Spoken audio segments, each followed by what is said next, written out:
Rossiyskiy Lemax degan kotel. Yechdik hozir adashmasam bu 40 kilovatli. Mashina o'rniga biza 400 kvadratga mo'ljallangan gibrid kotelimizni qo'yamiz 325.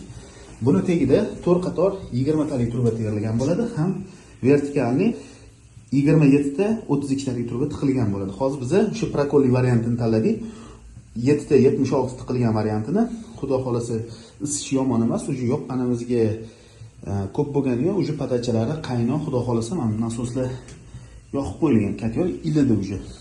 Обраткasi o'sha 25 minutlarda qaytdi inshaalloh.